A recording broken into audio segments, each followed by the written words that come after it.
ബലാത്സംഗ കേസിൽ നടൻ സിദ്ദിഖിന് മുൻകൂർ ജാമ്യമില്ല. സിദ്ദിഖിന്റെ മുൻകൂർ ജാമ്യാപേക്ഷ ഹൈക്കോടതി സിംഗിൾ ബെഞ്ച് തള്ളി. തിരുവനന്തപുരം മാസ്കോട്ട് ഹോട്ടലിൽ വെച്ച് പീഡിപ്പിച്ചെന്നായിരുന്നു നടിയുടെ പരാതി. മുൻകൂർ ജാമ്യം തള്ളിയതോടെ അടുത്ത നടപടികളിലേക്ക് പ്രത്യേക അന്വേഷണ സംഘം കടന്നു. ഇതോടെ സിദ്ദിഖിന്റെ അറസ്റ്റിനുള്ള സാധ്യതയേറി. സിദ്ദിഖ് ഒളിവിൽ പോയെന്നാണ് സൂചന. സിദ്ദിഖിന്റെ മൊബൈൽ ഫോൺ സ്വിച്ച്ഡ് ഓഫ് ആണ്. സിദ്ദിഖിനെതിരെ ശക്തമായ സാഹചര്യ തെളിവുകളുണ്ടെന്നാണ് അന്വേഷണ സംഘത്തിന്റെ കണ്ടെത്തൽ. വിവരങ്ങളുമായി കൊച്ചിയിൽ നിന്ന് എസ് ശ്രീകാന്തും അശ്വിൻ പാലാഴിയും ചേരുന്നു. ആദ്യം എസ് ശ്രീകാന്തിലേക്ക്.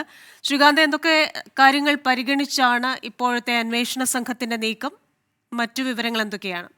വളരെ ഗുരുതരമായ വകുപ്പുകളാണല്ലോ ചുമത്തിയിരിക്കുന്നത്, IPC 376, 506 ഒക്കെ.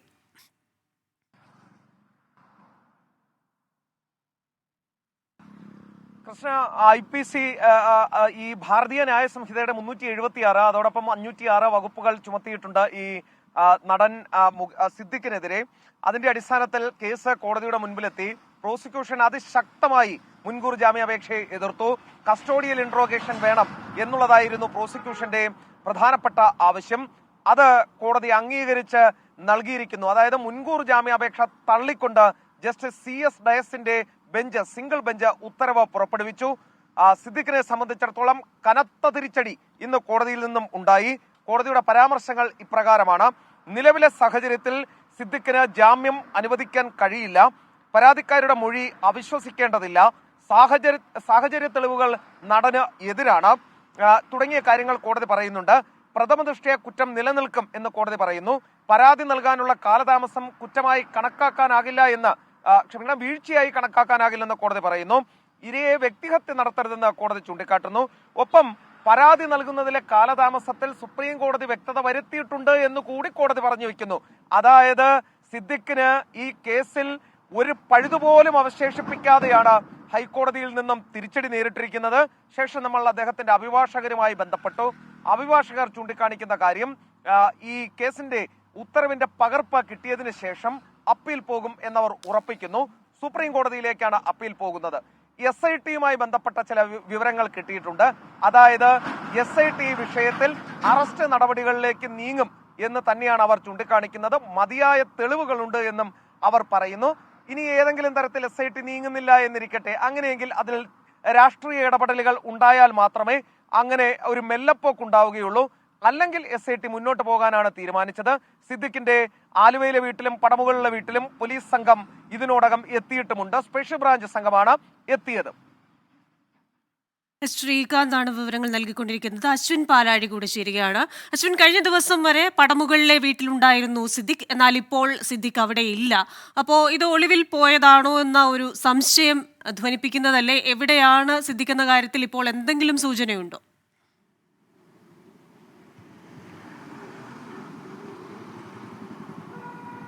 കൃഷ്ണ, അത് സംബന്ധിച്ചൊരു വിവരവുമില്ല. അദ്ദേഹത്തെ ബന്ധപ്പെടാൻ യാതൊരുവിധ മാർഗവുമില്ല എന്നുള്ളതാണ് ഏറ്റവും പ്രധാനപ്പെട്ട കാര്യം. ഇന്നലെ വരെ പടമുകളിലെ വീട്ടിൽ അവൈലബിൾ ആയിരുന്ന ഒരു വ്യക്തി ഇന്ന് രാവിലെ വരെ, കോടതി വിധി വരുന്നതുവരെ മൊബൈൽ ഫോണിലും ലഭ്യമായിരുന്ന ഒരാൾ എന്തായാലും ആ വിധി വന്ന് ജാമ്യ ഹർജി തള്ളിയതിനു ശേഷം അദ്ദേഹവുമായി ബന്ധപ്പെടാൻ ഒരു മാർഗവുമില്ല. എവിടെയാണ് എന്നത് സംബന്ധിച്ച ഒരു വിവരവുമില്ല.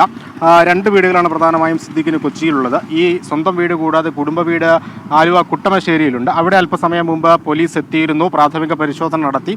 അവിടെ സിദ്ദിഖ് ഇല്ല എന്നുള്ള കാര്യം ഉറപ്പിച്ചിട്ടുണ്ട്. ഒപ്പം സ്പെഷ്യൽ ബ്രാഞ്ച് അംഗങ്ങളെ വീടിന് ചുറ്റും നിയോഗിച്ചിട്ടുമുണ്ട്. അതേ പരിശോധന സമാനമായ രീതിയിൽ പോലീസിൻ്റെ ഒരു പ്രാഥമിക പരിശോധന അല്പസമയത്തിനുള്ളിൽ പടമുകളിലെ വീട്ടിൽ ഉണ്ടാകും എന്നുള്ളതാണ് നമുക്ക് അറിയാൻ സാധിക്കുന്നത്. ഇദ്ദേഹം ഒളിവിലാണ്, അല്ലെങ്കിൽ ഇദ്ദേഹം അവൈലബിൾ അല്ല എന്നടക്കമുള്ള വിവരങ്ങൾ പുറത്തു വരുന്നുണ്ടെങ്കിലും പോലീസിന്, പ്രത്യേകിച്ച് അന്വേഷണ സംഘത്തിന് അത് ഔദ്യോഗികമായി സ്ഥിരീകരിക്കേണ്ടതുണ്ട്. അതിൻ്റെ ഭാഗമായി എന്തായാലും പോലീസിൻ്റെ ഒരു പ്രാഥമിക പരിശോധന പടമുകളിലെ വീട്ടിലും ഉണ്ടാകും എന്നുള്ള കാര്യത്തിൽ സംശയമില്ല. എന്തായാലും ഇനിയുള്ള തുടർ നീക്കങ്ങൾ, നിയമ നടപടികൾ, സുപ്രീം കോടതിയെ സമീപിക്കുന്ന അടക്കമുള്ള കാര്യങ്ങളിൽ നിയമോപദേശം ലഭിച്ച ശേഷമാണ് ഇദ്ദേഹം ഇവിടെ നിന്ന് മാറിയത് എന്നുള്ള കാര്യത്തിൽ സംശയമില്ല. ഒരുപക്ഷെ വീട്ടിലോ അല്ലെങ്കിൽ കൊച്ചിയിലേക്ക് തുടർന്നാൽ പ്രത്യേക അന്വേഷണ സംഘത്തിൻ്റെ നേതൃത്വത്തിൽ അദ്ദേഹത്തെ അറസ്റ്റ് ചെയ്ത് കസ്റ്റഡിയിലെടുത്ത് ചോദ്യം ചെയ്യാനുള്ള നീക്കങ്ങളൊക്കെ ഉണ്ടാകുമെന്നുള്ള കാര്യത്തിലും സംശയമില്ല. അതുകൊണ്ടൊരു നിയമോപദേശത്തിൻ്റെ അടിസ്ഥാനത്തിൽ തന്നെയാണ് സിദ്ദിഖ് ഇപ്പോൾ മാറി നിൽക്കുന്നത് എന്നുള്ളതാണ് മനസ്സിലാക്കുന്നത്. എന്തായാലും പോലീസ് അദ്ദേഹത്തിന് വേണ്ടിയുള്ള തിരച്ചിൽ വ്യാപകമാക്കിയിട്ടുണ്ട്. ആ തിരച്ചിലിൻ്റെ ഭാഗമായി അല്പസമയത്തിനുള്ളിൽ പോലീസ് സംഘം പടമുകളിലെ വീട്ടിലും എത്തുമെന്നാണ് അറിയാൻ സാധിക്കുന്നത്. ക്രിസ്റ്റീന. ശരി, കൊച്ചിയിൽ നിന്ന് വിശദാംശങ്ങൾ നൽകിയത് അശ്വിൻ പാലാഴിയും എസ് ശ്രീകാന്തുമാണ്. ഈ കേസിൽ സിദ്ദിഖിനെതിരെ പരാതി നൽകിയ നടിയുടെ പ്രതികരണവും വന്നിട്ടുണ്ട്. നീതി ലഭിക്കുമെന്നാണ് പ്രതീക്ഷയെന്നാണ് നടി പറയുന്നത്. വാക്കുകളിലേക്ക്. ജാമ്യം ഇത് ചെയ്തതിൽ എനിക്ക് സന്തോഷമുണ്ട്. പിന്നെ ഈ പറഞ്ഞ പോലെ SITക്ക് എതിരെ ആക്ച്വലി എനിക്ക് ഇൻവെസ്റ്റിഗേഷനിൽ കംപ്ലയിൻ്റ് ഉണ്ട്.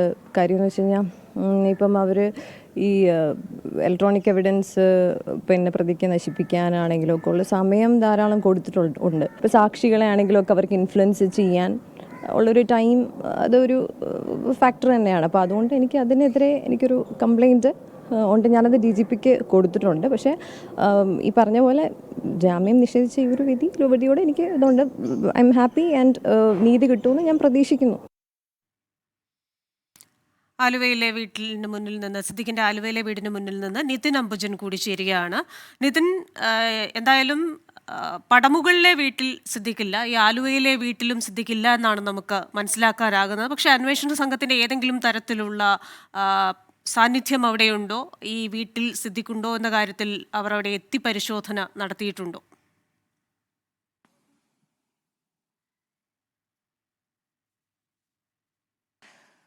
ക്രിസ്റ്റീന, സിദ്ദിഖ് എവിടെ എന്ന കാര്യത്തിൽ ഒരു വ്യക്തത ഇതുവരെ ഉണ്ടായിട്ടില്ല. അന്വേഷണ സംഘവും അത് അന്വേഷിക്കുന്നുണ്ട്. ഞാനിപ്പോൾ നിൽക്കുന്നത് ആലുവ കുട്ടമശ്ശേരിയിലെ സിദ്ദിഖിന്റെ വസതിയിലാണ്. സിദ്ദിഖിന്റെ കുടുംബ വീടാണെന്ന് മനസ്സിലാക്കുന്നു. സിദ്ദിഖ് അങ്ങനെ സ്ഥിരമായി ഇവിടെ വന്നു പോകാറില്ല എന്നാണ് നാട്ടുകാരോടക്കം ചോദിച്ചപ്പോൾ അവർ വ്യക്തമാക്കിയ ഒരു കാര്യം. പക്ഷേ ഒരു വാഹനമുള്ളിലുണ്ട്. സിദ്ദിഖ് ഇവിടെ വരാനുള്ള സാധ്യത പോലീസ് തള്ളിക്കളയുന്നില്ല. ഇന്ന് രാവിലെ അടക്കം ഇത്തരത്തിൽ ഈ ഹൈക്കോടതി ജാമ്യം തള്ളിയതിനു പിന്നാലെ തന്നെ സ്പെഷ്യൽ ബ്രാഞ്ച് അടക്കം ഇവിടെ എത്തി സിദ്ദിഖ് ഉണ്ടോ എന്ന കാര്യമെല്ലാം തന്നെ തിരക്കിയിരുന്നു.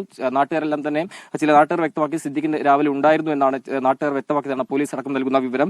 എന്തായാലും എവിടെയാണ് സിദ്ദിഖ് എന്ന കാര്യത്തിൽ ഒരു അന്വേഷണം എന്തായാലും പോലീസിന്റെ ഭാഗത്തുനിന്നും നടക്കുന്നുണ്ട്. ഇദ്ദേഹത്തിന്റെ നീക്കങ്ങൾ അറിയാൻ കുട്ടമശ്ശേരിയിലെ വീടിന് സമീപത്തെല്ലാം തന്നെ സ്പെഷ്യൽ ബ്രാഞ്ച് ടീം അംഗങ്ങളെയും SP യുടെ നിർദ്ദേശപ്രകാരം നിയോഗിച്ചിട്ടുണ്ടെന്ന് മനസ്സിലാക്കുന്നു. എന്തായാലും ശക്തമായ തെളിവുകളുടെ അടിസ്ഥാനത്തിൽ തന്നെയാണ് ഇന്ന് ഹൈക്കോടതി സിദ്ദിഖിനെതിരെ ജാമ്യം തള്ളിയിരിക്കുന്നത്. ആ ഒരു പശ്ചാത്തലത്തിൽ ഒരു അറസ്റ്റ് അടക്കമുള്ള കാര്യങ്ങളിലേക്ക് കടക്കാനുള്ള സാധ്യത എന്തായാലും ഇപ്പോൾ തള്ളിക്കളയാൻ കഴിയില്ല. സ്വാഭാവികമായിട്ടും ആ ഒരു നീക്കം പ്രതീക്ഷിച്ചുകൊണ്ടാണ് ഇപ്പോൾ സിദ്ദിഖ് ഫോൺ സ്വിച്ച് ഓഫ് ചെയ്തിരിക്കുന്നത്. സിദ്ദിഖിന്റെ 2 നമ്പറിലും ബന്ധപ്പെട്ടു അദ്ദേഹത്തെ ഫോൺ സ്വിച്ച് ഓഫ് ആണ്. സ്വാഭാവികമായിട്ട് അറസ്റ്റടക്കമുള്ള നടപടിയിലേക്ക് പോകുന്ന ഒരു പശ്ചാത്തലത്തിൽ സിദ്ദിഖ് ഇപ്പോൾ പടമുകളിലെ വീട്ടിലില്ല. അതോടൊപ്പം തന്നെ ആലുവയിലെ കുട്ടമശ്ശേരിയിലെ വീട്ടിലില്ല എന്നാണ് മനസ്സിലാക്കുന്നത്. എന്തായാലും പോലീസ് ഇപ്പോൾ അന്വേഷണം ഇപ്പോൾ നടത്തിവരികയാണ്. അന്വേഷണത്തിന് ചോദ്യം ചെയ്യാൻ വിളിപ്പിക്കുന്നതിനിടെയാണ് സിദ്ദിഖിനെ അറസ്റ്റ് ചെയ്യുമെന്നുള്ള ചില സൂചനകൾ വന്നിരിക്കുന്നത്. ആ ഒരു പശ്ചാത്തലത്തിലാണ് സിദ്ദിഖ് ഇപ്പോൾ ഒളിവിലാണെന്ന് മനസ്സിലാക്കാൻ സാധിക്കുന്നത്. എന്തായാലും കുട്ടമശ്ശേരിയിലെ വീട്ടിലടക്കം ഈ സ്പെഷ്യൽ ബ്രാഞ്ച് സംഘമെല്ലാം തന്നെ ഇപ്പോൾ അന്വേഷിക്കുന്നുണ്ട്.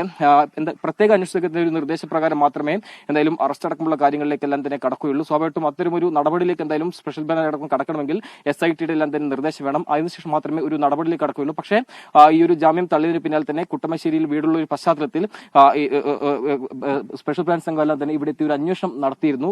നിലവിൽ ഇപ്പോൾ ഇവിടെ പോലീസിന്റെ സാന്നിധ്യമില്ല. ക്രിസ്റ്റീന.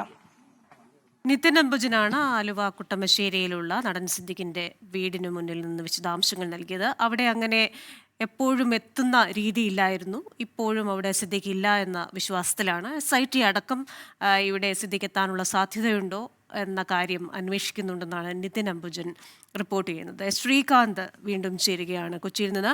ശ്രീകാന്ത്, ഈ പരാതിക്കാരിയുടെ മൊഴി അല്ലെങ്കിൽ ഈ പരാതി അത് പ്രാഥമികമായി അവിശ്വസിക്കേണ്ട എന്നാണല്ലോ കോടതി പറഞ്ഞിരിക്കുന്നത്. അപ്പോൾ ഈ മുൻകൂർ ജാമ്യം തള്ളുന്നതിനുള്ള ഏറ്റവും പ്രഥമമായ കാരണമായി കോടതി കാണുന്നതും അത് തന്നെയാണോ?